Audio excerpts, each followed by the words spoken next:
It was meant to be a routine appearance. Blake Shelton, the country music sensation, was stepping onto the View for the umpteenth time. The crowd cheered as he took his seat, the usual blend of excitement and familiarity filling the room. He was a star, one with years of experience navigating the TV spotlight, always ready with a joke, a smile, and a story about his life in Oklahoma. But today, something was different. The usual buzz of excitement was replaced with a growing tension that no one expected. The producers had prepared the show as usual: promote Blake's new album, crack a few jokes about his ranch life, and get him to chat about his experiences on tour. As Blake settled into the comfortable couch, Whoopi Goldberg, the seasoned host, started with a simple question. "Blake, tell us about your new album." Blake, as always, answered with a relaxed demeanor, explaining the inspiration behind his music and the recording process. His voice was calm, filled with genuine passion about his craft, and the audience responded as they always did, enthusiastically. But then, the unthinkable happened. Joy Behar, one of the co-hosts, sat up straighter. There was something in her expression, a shift in tone, a narrowing of her eyes, that Blake noticed immediately. It was the slightest change, but to him it was clear. This wasn't going to be a standard interview. As Joy's eyes locked with Blake's, she leaned forward and delivered a question that caught everyone off guard. "I've been thinking about country music lately, and I have to ask, don't you think it's all starting to sound the same? Trucks, beer, dirt roads. How many times can we hear those same songs before it gets repetitive?" The audience fell silent. The question was innocent enough on the surface, but the way it was framed, the challenge embedded in her words, hung heavily in the air. Blake's smile faltered for just a moment. He straightened his posture, sensing that this wasn't just a casual query. It was an attack on the very heart of what he believed in: his music. Blake, with years of experience in navigating tense interviews, had always handled criticism with a degree of humor. But this was different. This was personal, and as the question hung there, the studio seemed to hold its collective breath. Have you ever seen an interview take a sharp turn like that? Keep watching as Blake Shelton's easygoing appearance gives way to a battle of values and respect. Blake Shelton had done this 100 times before. He had been a guest on countless talk shows, promotional appearances that were nothing more than routine. He was the charming country boy with a friendly smile, always ready to talk about his music, his ranch, or his latest hit song. For years, Blake had played the part, and the audience had loved him for it. His stories, his wit, and his easy charm were what made him one of country music's biggest stars. On this particular day, as Blake sat on the familiar couch on The View, the vibe was no different. Whoopi Goldberg greeted him with her usual warmth, introducing him to the audience with a smile. "Blake Shelton, ladies and gentlemen, it's always great to have you here." The crowd erupted in applause. Blake waved his hand, acknowledging the cheers, and settled into his seat, the relaxed, easygoing nature of the moment familiar to him. Whoopi, ever the professional, asked about his latest album, and Blake began to talk about the inspiration behind his songs. His voice was smooth, confident. He spoke about his time spent on his ranch in Oklahoma, how the wide-open spaces and the simple life had shaped his music. Blake had a way of making everything sound personal, real, and down to earth. It was no surprise that his music resonated with millions of fans. The conversation flowed easily, much like it had in the past. Blake spoke about the recording process, how he crafted songs that reflected his life and experiences. "I write about what I know," he explained. "It's about real stories, about love, loss, and the kind of things that connect with people on a deeper level." The audience nodded in agreement, clearly appreciating the honesty in his words. Whoopi even joked about how much fun it must be to record music in such an inspiring setting. The mood was light, the exchange friendly, and the audience was loving it. Then, Sunny Hostin, another co-host, chimed in with her own question about Blake's touring life, and Blake shared a funny anecdote about his time on the road. The room was filled with laughter, and it seemed like everything was going according to plan. But behind the smiles, Blake could sense a shift. Joy Behar, sitting to his right, had been unusually quiet. Then, without warning, she leaned forward, her demeanor changing, and the tension in the room became palpable. What had started as a light-hearted conversation was quickly spiraling into something more confrontational. But what happens when the conversation takes an unexpected turn? Blake Shelton's charm is about to be tested in a way he never expected. Blake's posture shifted as Joy Behar's question hung in the air. Her words were innocuous enough on the surface. Isn't country music just a collection of songs about trucks, beer, and dirt roads? How many times can we hear those same themes before they get repetitive? The audience at first was uncertain how to respond. Some seemed to nod in agreement, while others sat in stunned silence, unsure of what was coming next. Blake, however, felt the weight of the question hit him like a ton of bricks. It was as though someone had just thrown a punch at the very heart of the music he had spent years perfecting. For a brief moment, Blake paused. His smile, which had been so effortless just moments before, tightened slightly. His relaxed posture shifted, and he leaned forward, clearly aware that this was no longer a casual conversation. It was a challenge. The light-hearted atmosphere that had characterized the first part of the interview had evaporated. What had seemed like a fun chat about his music now felt like an interrogation. Blake's response was calm but firm, his voice carrying an edge that hadn't been there before.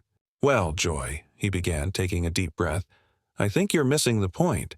Country music isn't just about trucks and beer. It's about real stories, stories that people connect with. Those trucks and beers are just symbols. They represent real lives, real people and the things that matter to them." Joy didn't back down. "But isn't that just a cliché? Doesn't it get old?" She pushed. Her voice, which had started as a simple question, was now dripping with dismissive skepticism. Blake could feel the heat rising. This wasn't a conversation anymore. This was a personal attack.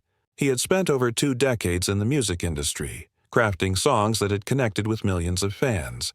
For Joy to belittle that work, to reduce it to a series of overplayed themes, hit him hard.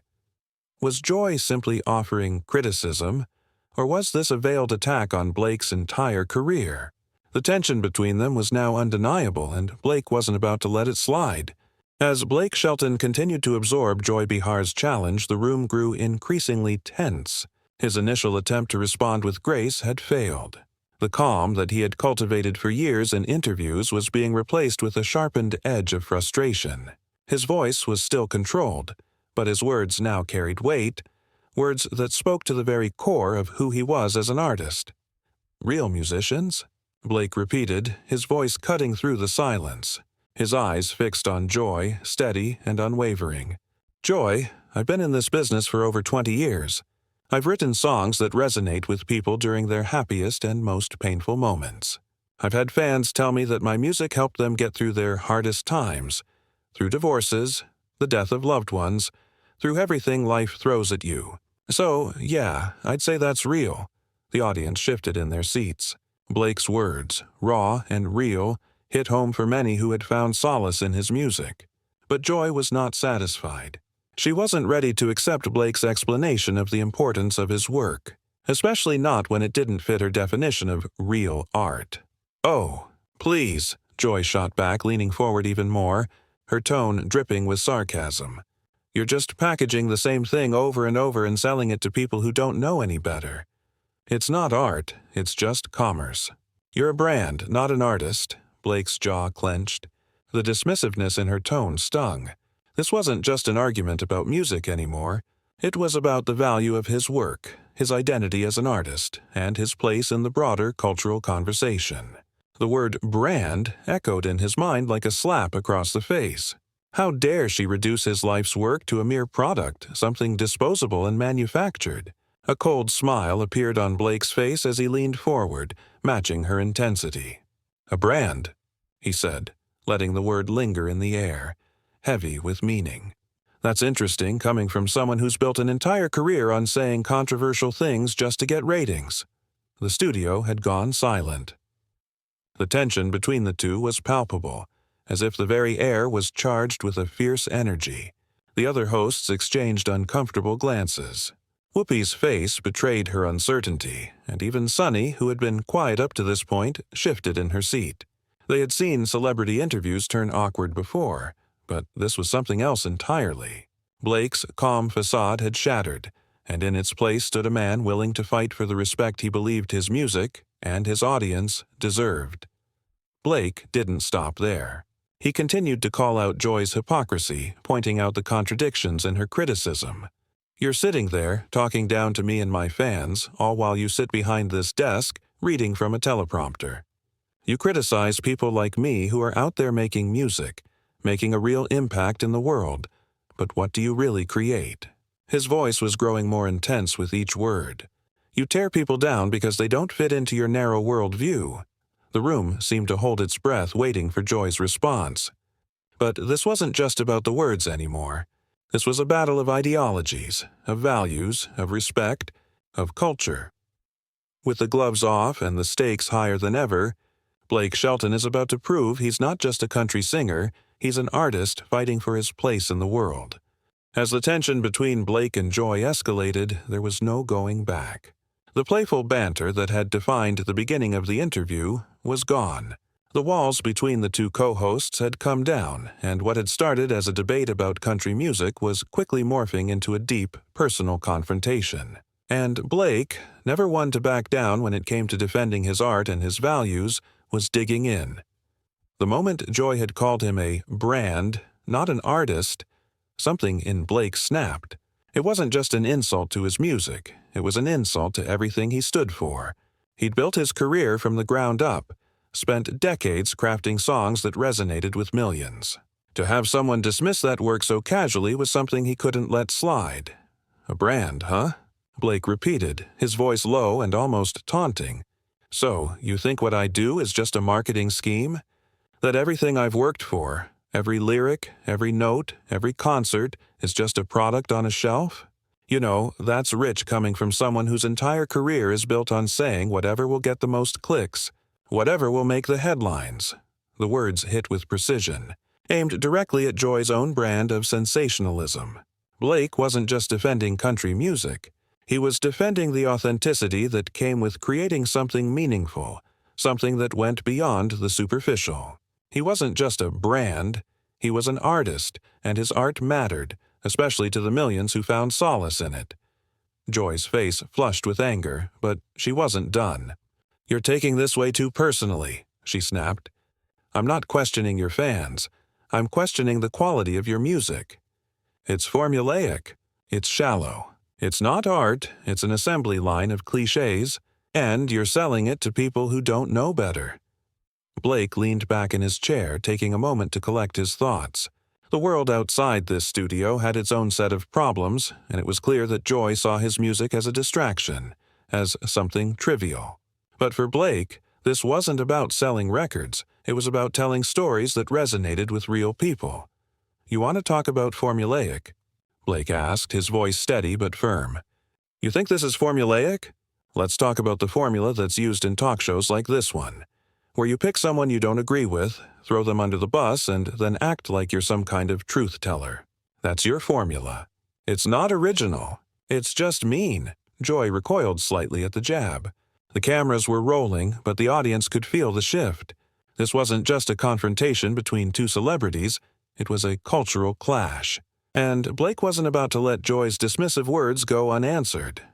Country music is more than just beer, trucks, and dirt roads. It's about real people, real lives.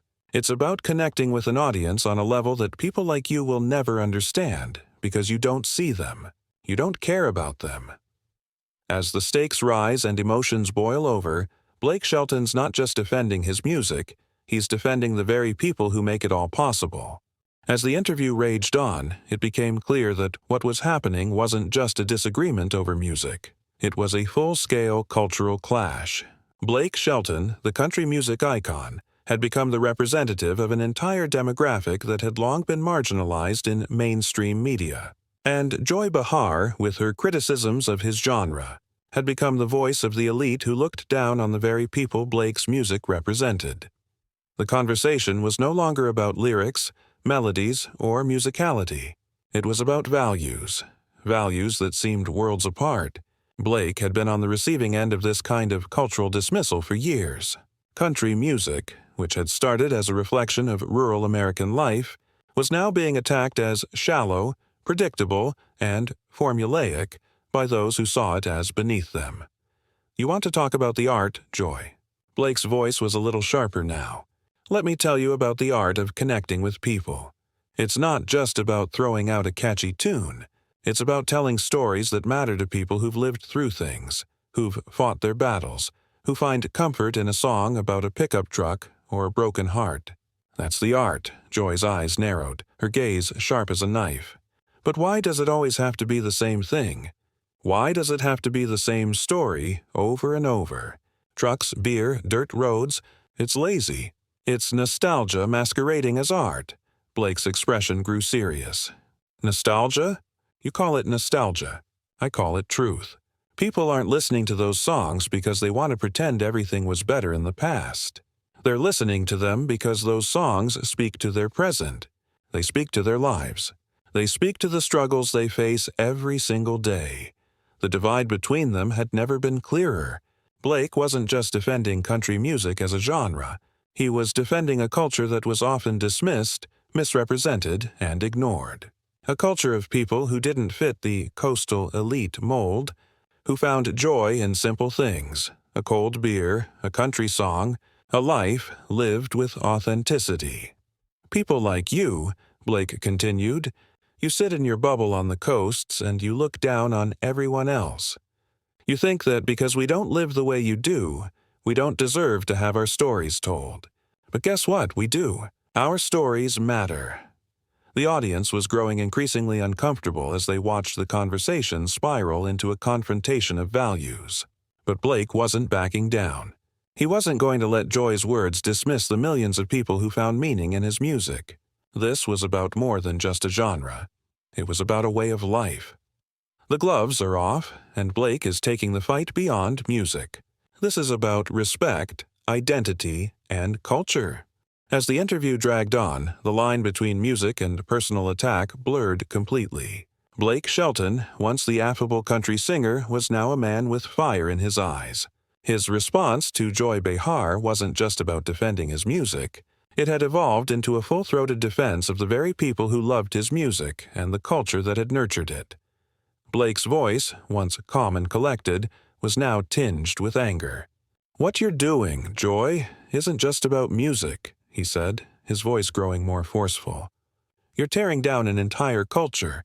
You're telling people who listen to my music that their values, their lives, don't matter. That's what this is about. You think you're just criticizing the music, but you're not. You're attacking the people who love it." The words hit with the force of a sledgehammer. It wasn't just about his songs anymore. It was about the culture behind them. Blake had seen the dismissive attitude toward country music for years, but now, on national television, it felt more personal than ever before. This was more than a debate about lyrics and tunes. It was a battle for respect, for the acknowledgement of people who had long been overlooked in mainstream media. Joy wasn't backing down. She leaned in, her voice sharp. "I'm not attacking people," she said. "I'm attacking the mediocrity that gets celebrated in this country. I'm not going to sit here and pretend that country music is somehow this profound art form. It's just background noise at a bar. It's not deep. It's not challenging. It's just predictable." Blake's jaw clenched. He had heard these criticisms before, but hearing them from someone like Joy, someone who was a cultural gatekeeper in her own right, was different. He wasn't just defending himself anymore. He was standing up for every fan who had ever found meaning in his songs. "You think my music is just background noise?" Blake asked, his voice tinged with disbelief. "Well, let me tell you something. My music has saved lives. I've had veterans tell me that my songs helped them get through some of their darkest days. I've had parents tell me they played my songs at their children's funerals. These aren't just background noise. These are people's lives, their memories, their emotions." The energy in the studio shifted again. What had begun as an argument over country music was now about much more than that. It was about the power of music to connect, to heal, to help people through some of life's hardest moments. Blake wasn't just defending country music anymore. He was defending its value as an art form, one that mattered deeply to the people who connected with it. He wasn't going to let anyone, not even Joy, dismiss that importance. This isn't just about music anymore. Blake Shelton is about to prove that his songs are more than just catchy tunes. They're the soundtrack to real lives. As the interview reached its boiling point, there was no mistaking the fact that Blake Shelton was no longer playing the part of the celebrity country singer. His calm, controlled demeanor had evaporated, replaced by a fire that matched the intensity of his words. This wasn't about appeasing the audience or playing nice with the hosts. Blake was done with that. He had come to the interview to talk about his music, to promote his album, and maybe even have a good time. Instead, he found himself in the midst of a cultural firefight, one that was rapidly escalating into something personal. "I didn't come on this show to fight with you, Joy," Blake said, his voice steady but intense. "I came here to talk about my music. I came here to talk about my new album. I came here to share something I love with the people watching at home.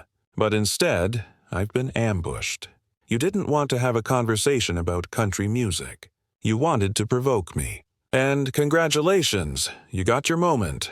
Joy's face flushed with anger, but Blake wasn't finished. He leaned forward, his eyes locking with hers, challenging her to see the truth. "You don't care about my music. You don't care about the stories I tell. You care about tearing down the things that don't fit into your narrow view of what art should be. You want to talk about real art, but you don't get it. Real art isn't just about what you think is deep or important. It's about creating something that speaks to people, something that resonates with them." Blake's words, filled with conviction, rang through the studio. He was done playing the victim. He wasn't about to let anyone, especially Joy, diminish the importance of what he did. Country music may not be her cup of tea, but to millions of people it was everything. To them, his songs weren't just background noise, they were anthems of resilience, love, loss, and hope. Blake wasn't backing down. He continued, his tone fierce. "You can sit there and judge my music all you want. You can criticize it, dismiss it, tear it down. But at the end of the day, I know what my music means to the people who listen to it. And that's what matters. Not your opinion, not your judgment. What matters is the connection that people feel when they hear a song that speaks to them." The audience was silent now, hanging on every word. Blake was no longer the country star smiling for the cameras. He was a man standing firm in his truth, defending something he believed in. This isn't just a showdown between two celebrities. This is a battle for respect, for the value of art, and for the millions of fans who find meaning in country music. As Blake Shelton walked off the stage, the studio seemed to breathe a collective sigh of relief. The interview was over, but the effects of the heated confrontation were far from finished. Social media was already exploding. People were posting videos, writing think pieces, and sharing their thoughts on what had just transpired. Some were on Blake's side, defending his right to stand up for his music and his fans. Others sided with Joy, arguing that country music was too formulaic, too simplistic, and that Blake had overreacted. But in the aftermath, it became clear that this wasn't just an argument over music. This was a cultural moment, one that had exposed deeper divisions in American society. Blake's words weren't just about defending his songs, they were about defending a way of life that had been dismissed by many. Blake's exit from the show was abrupt, but his final statement echoed in the minds of viewers everywhere. He wasn't just leaving a TV set. He was walking away from a moment that would define not just his career, but the culture he represented. Blake had shown that he wasn't just a performer. He was a man who stood by his values, a man who wasn't afraid to fight for what he believed in. The fallout from this interview would continue for weeks. Some would support Blake, others would criticize him. But one thing was certain. This interview had sparked a conversation that wasn't going to die down anytime soon. Was Blake right to walk away? Or was there more to the story? Let's dive deeper into the cultural impact of what went down on The View. As the dust settled from the explosive interview, one thing became painfully clear. This wasn't just about country music. It was about respect. Respect for an art form, for a culture, and for the millions of people whose lives were intertwined with it. Blake Shelton's departure from The View may have been dramatic, but his words lingered long after the cameras stopped rolling. In the final moments of the interview, Blake had turned to the camera and spoken directly to the audience at home. To everyone who loves country music, who finds meaning in those songs about trucks and beer and dirt roads, he said, his voice quiet but resolute. Don't let anyone tell you that your taste doesn't matter. Your stories are important. Your voices deserve to be heard.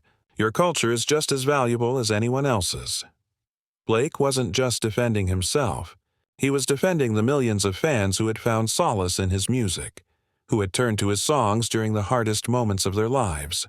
He was defending their right to have their stories told, their emotions validated, and their culture respected. In a world where cultural divides often seem insurmountable, Blake's words offered a small but powerful reminder that respect can bridge even the widest gaps. Music, after all, is a universal language. It connects us, speaks to us, and gives us a voice in a world that often doesn't listen. As Blake walked off the stage that day, he left behind more than just a heated argument. He left behind a conversation about respect, about art, and about the power of music to bring people together. In the end, it wasn't about who won or lost. It was about who was willing to stand up and be heard,